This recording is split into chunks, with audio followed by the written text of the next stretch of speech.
Hello, sorry it's been a while since I have made a video for this channel.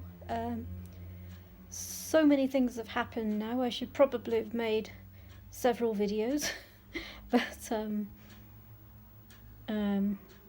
yeah, things got in the way. COVID obviously got in the way of everything going on in the world. So recently things were very good, although I think I overworked myself. I travelled to the northwest to do a COVID awareness campaign in a primary school. I played the piano for them, taught them how to make a cloth mask from a t-shirt and a pair of scissors. I went with the NTF Foundation, run by Clandler Zabalala in Pimville, who I still volunteer for, and we had a great time. While I was there, I had another experience. I had a spiritual healing by the pastor. I was told that it was time to cross over the stream and that it was very clear and there were blue and green colours, but then when they gave me the healing, I had to sit in this chair and had these thorns from a type of tree dipped in olive oil and passed through the flame of the candle, and I had my eyes closed, and he gripped it gently all over my head, all through my hair. It was a very relaxing experience, and afterwards I had the best sleep I've had since I arrived, even before I arrived. So something definitely happened there. I was so relaxed, and so that was meant to be. But since I got back here to Soweto, I hadn't been able to keep going, basically. I was so tired. And then everything at Barra had fallen away because of COVID, and they weren't. CELO has finished my sessions, which I found difficult because they were really beginning to help me. But I knew that he was leaving anyway, so I tried to still think that what he told me could be helpful, but I think because of the lockdown as well, it's not helped me being able to get out and about like I was before. So when I get to the park now, sometimes I get the nauseous feeling and my legs going numb again, and I have to get back here as quick as possible, which disappoints me. I feel disappointed in myself that I did all of that work and now I can't seem to push through. And getting in a combi by myself again has become more unpredictable, and whereas I was more comfortable before and I was really happy with my progress, but I can't complain. I've not got COVID. The situation here in South Africa, there's nearly 600,000 cases, but the new infections are going down. So the active cases are around 100,000. So with 80% recovery rate, it's fantastic. We're just grateful, really, for the people here. But in around just over 11,000 deaths so far. Still no idea what's going to happen regarding my stay. But just out of the blue again, I started to feel very ill a few days ago, physically, and I ended up with the diarrhea again and nauseous and like I couldn't breathe, and I couldn't eat properly, and I felt like my stomach was going to explode. And then I got stuck to the bucket again. I lost so much fluids. I tried to take the salts again and the fluids and even medication, and everything was going straight through me again. And then I went to bed and I tried to rest. It got a little bit better, I think, but then I was in so much pain. I was just in agony with stomach pain and cramps, and I went and I sat on the bucket again, and I got panicky.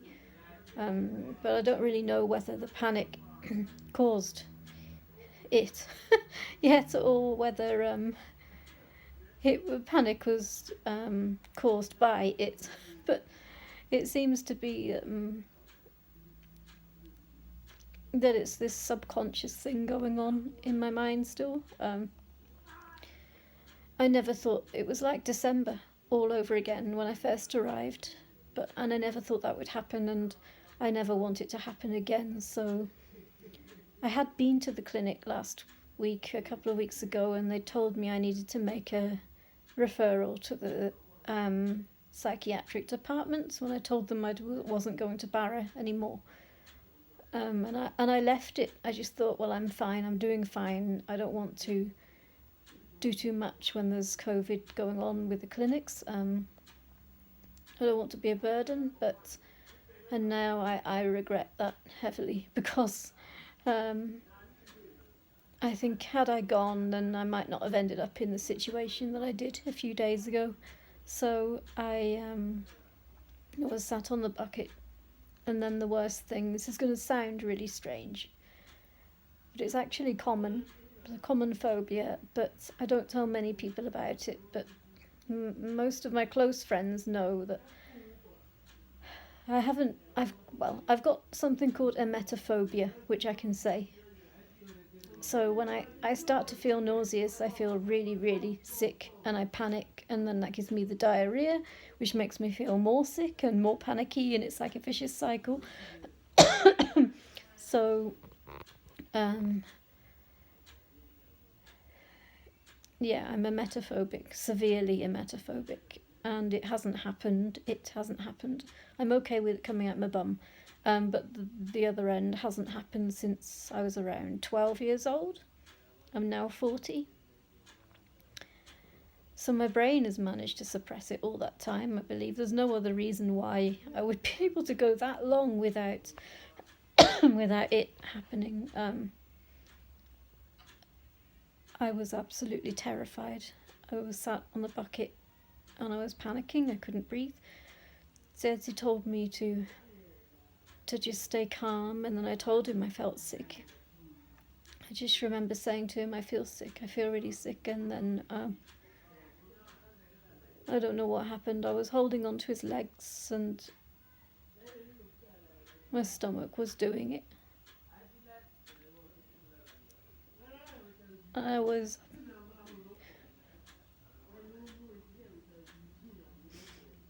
so terrified. I wasn't ready for it to happen. I'd rather die.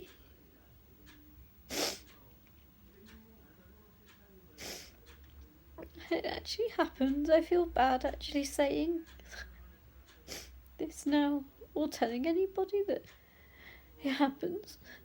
Like, after such a long time, it happened.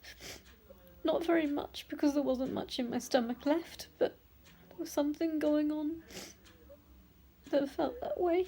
I just remember holding his legs. And this thing happening to me.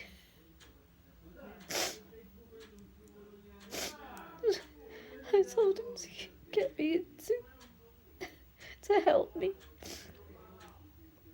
So we ended up having to get an Uber in the middle of the night, well, about 3 o'clock in the morning. By the time we got there to Barra Hospital again, they did a few tests on me, but they couldn't keep me there because they're treating COVID patients right now.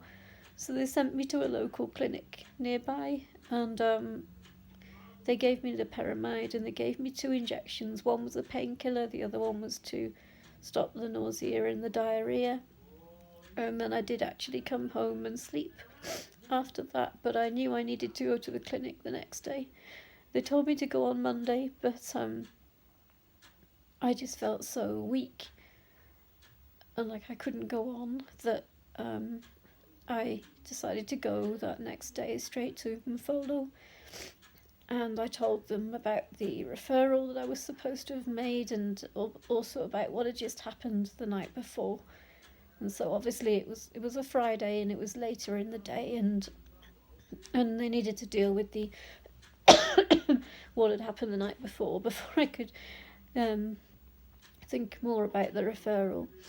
So, but they were really good to me. There are still Cubans operating the clinic, but they took my blood pressure, and it was 97/52, something ridiculously low, and they told me that I shouldn't really have slept when I came home, because sometimes you don't wake up if your blood pressure is that low.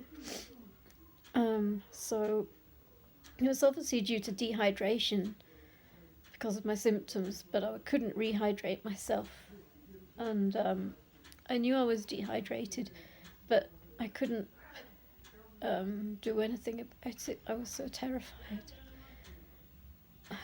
And then I didn't know how ill I was until I was on a drip for about half an hour. They put me on this drip in the emergency room, just a saline drip, also with buscopan in it to help with the nausea. And after half an hour, I realised that before I couldn't even see properly. Suddenly I could focus on things, and I was feeling like I had my normal level of energy again.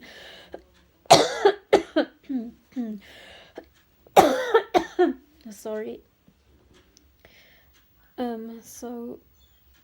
And I was just so grateful for those people for helping me out. And she took my blood pressure again afterwards and told me it had gone up to 117/80 something, so that was why I was feeling better. And then they gave me some vitamin and mineral solution to take home, as well as rehydration salts, which I always take, and they go straight through me. And also molnupiravir and some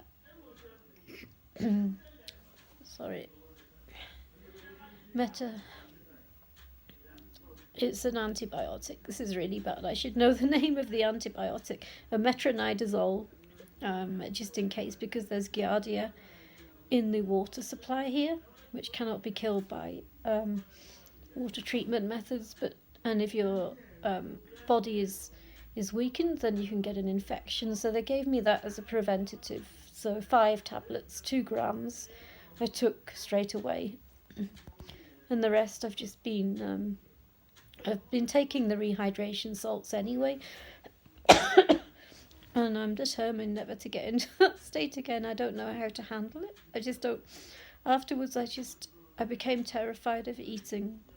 I know I'm laughing, but really absolutely petrified of that happening again, and I would rather die. And I told Zedzi I don't think he understands what it's like to have a metaphobia, and this sounds ridiculous, but sorry, I wasn't meant to cough in my hand. Hold on.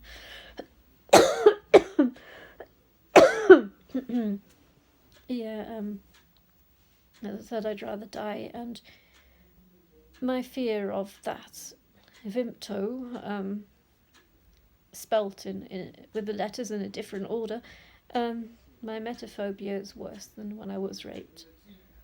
So that experience the other night was actually, for me, more terrifying than being raped, which just shows me how serious it is.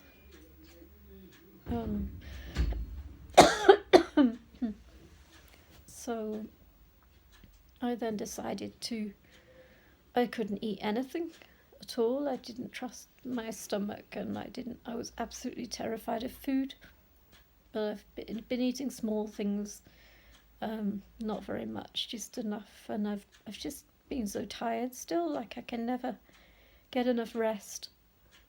So I decided to take 2 weeks and just do nothing, try not to help so many other people for 2 weeks, which is hard because right now there's a lot of people need each other. But the summer is on its way, at least. So I know I'm dressed like this, but it's a Josie winter.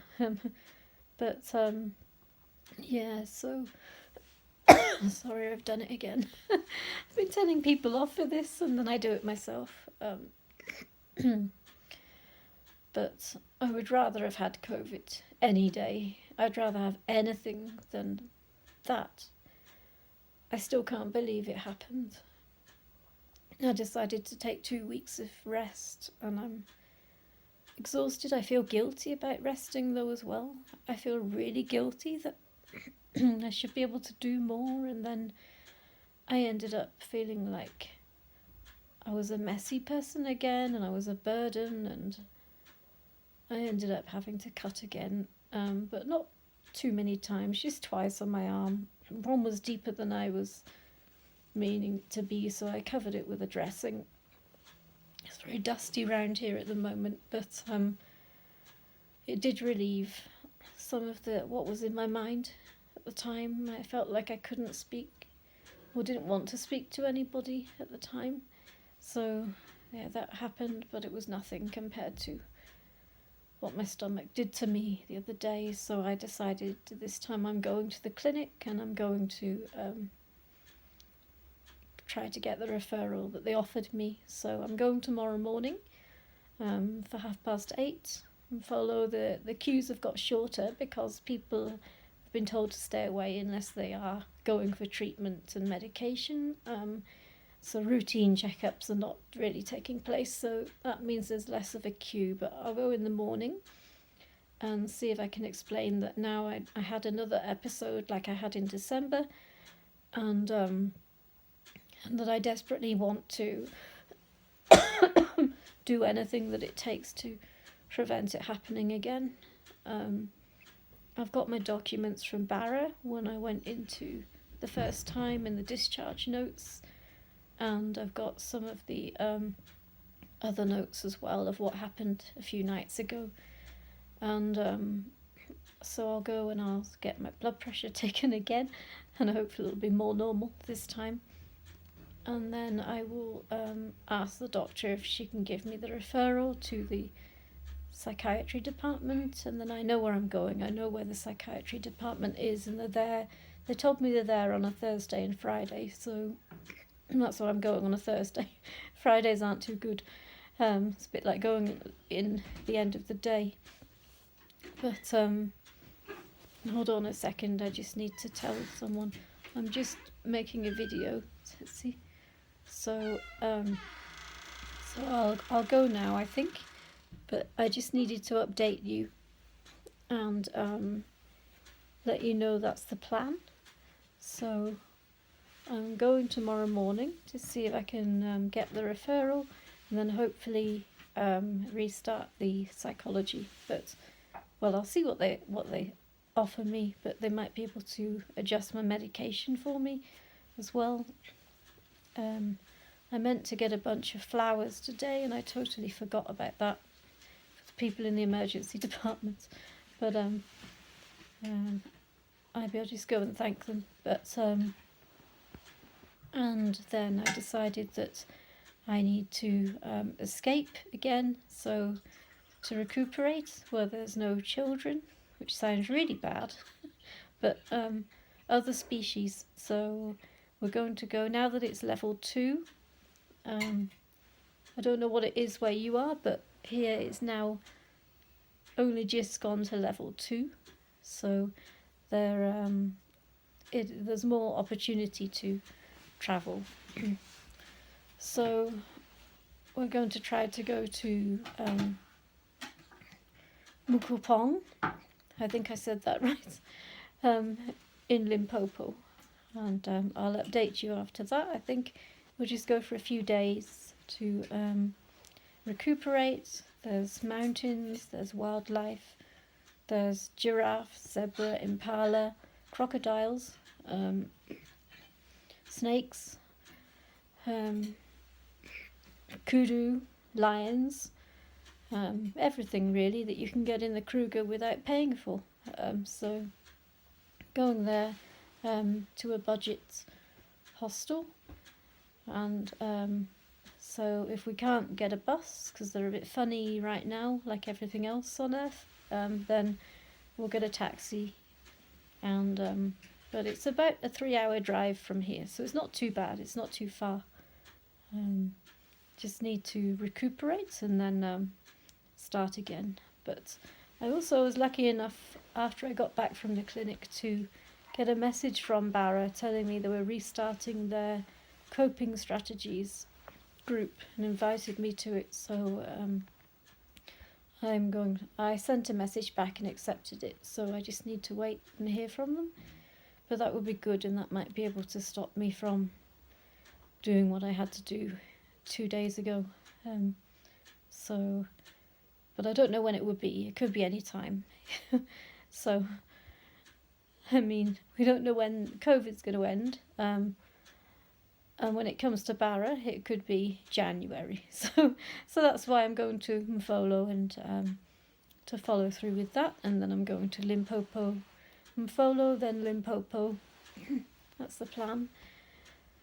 And then I'll update you maybe after the appointment or after Limpopo, depending on how quickly we can get there. But sorry I hadn't spoken for a while, but hope you didn't miss me, and I'll see you soon and send another update. Take care.